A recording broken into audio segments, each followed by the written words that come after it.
बिस्मिल्लाहिर्रहमानिर्रहीम। पेशावर बम धमाका।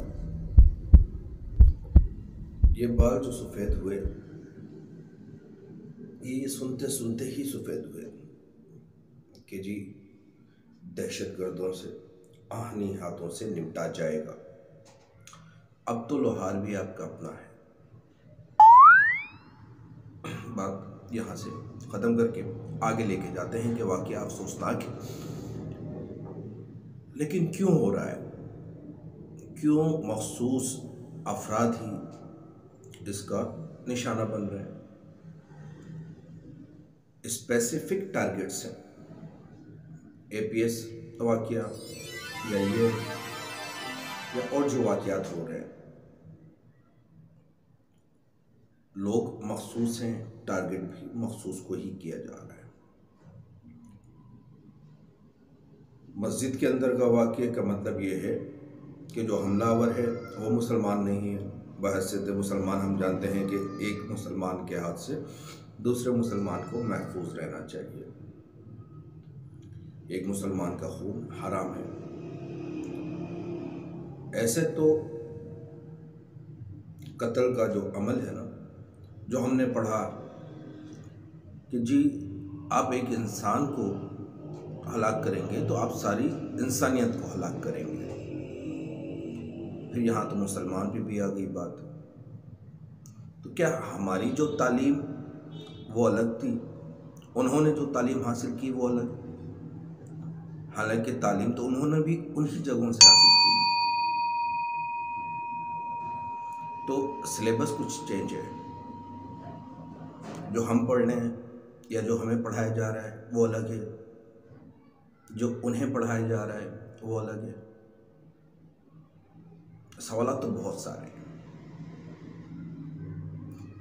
सवालात को गोली मारें, जवाबात को ही ढूंढ लीजिए। हल क्या है?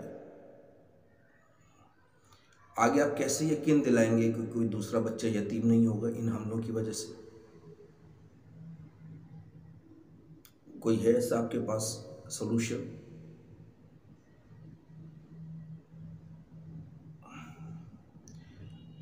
जुल्म का निज़ाम, निज़ाम निज़ाम निज़ाम, हर जगह जो बात चल रही है वो भी निज़ाम के हवाले से आ रही है।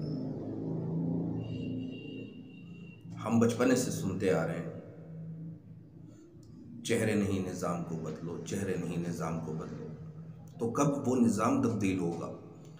क्या निज़ाम चलाने वाले वो ये बताएंगे कि वो खुद अपने बच्चों को भी इस तरह से यतीम करना चाहते हैं कि वो इसी निज़ाम को चलाते रहें, इसी तरह से जुल्म और बर्बरियत होती रहे? मतलब ज़ोहर की नमाज में घर से मर्द जा रहा है नमाज पढ़ने के लिए, और सिक्योरिटी के अंदर घर में जो ख़वातीन हैं वो खाना रोटी गर्म करके रख रही हैं कि नमाज पढ़ के आएगा तो खाना खाएगा। और वहाँ से खबर इस टाइप की आती है। मेडिकल फील्ड में जब हम लोग सर्जरी कर रहे होते हैं तो हर सर्जरी के बाद का 5 साल का टाइम पीरियड होता है। ये नहीं होता कि जी ऑपरेशन थिएटर से बाहर आ गए तो जी ऑपरेशन कामयाब हो गया, नहीं। सर्जरी के अपने भी जो आफ्टर इफेक्ट्स हैं उसको भी हम देख रहे होते हैं। 5 साल के बाद हम जाके कहते हैं कि हाँ जी ऑपरेशन सक्सेसफुल। तो आपने क्या ऑपरेशन किया? और ऑपरेशन के बाद एक लॉन्ग टर्म थेरापी की नीड होती है।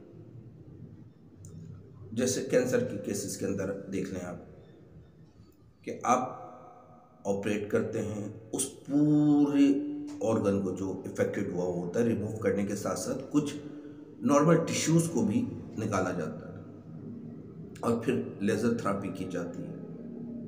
फिर उसके बाद वक्फे से हम टेस्ट करवा रहे होते हैं, CT स्कैन, MRI, उस चीज़ को नज़र में रखने के लिए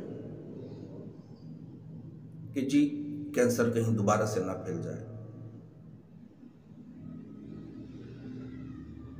वजूहात को तो देख लीजिए, क्या वजूहात हैं। किसी साइकोलॉजिस्ट से मिलिए, उससे पूछिए। जब किसी ने बचपने में अपने जुल्म सहा होगा, उसकी निगाहों के सामने उसके बाप को, उसकी माँ को, उसकी बहन को उठाया जाएगा। वो 20 साल, 25 साल, 30 साल, 40 साल, इस तमाम अरसे में वो उस गम को, उस दुख को, उस एंगर को नहीं ख़त्म कर सकता। वो एंगर वक्त के साथ साथ बढ़ता जाएगा। मैं अपनी लास्ट वीडियो में भी बोला था फेसबुक पे कि मरहम लगाएं, मरहम लगाएं। मरहम लगाने का मतलब क्या है? वो आप उनसे मिलें, उस चीज़ के ऊपर जो उनके साथ हो चुका, उस पर अपना रिग्रेट तो शो कीजिए, अपना अफसोस तो बताइए, वरना ये वाक़यात तो होते रहेंगे। दुनिया की कोई ताकत इन वाक़यात को आगे होने से नहीं रोक सकेगी।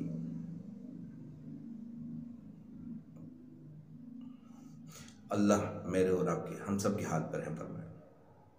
आज के लिए इतना ही। दिल बहुत दुखी है,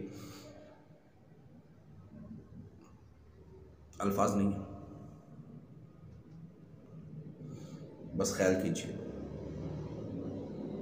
कि आने वाले टारगेट में आपका नाम ना हो।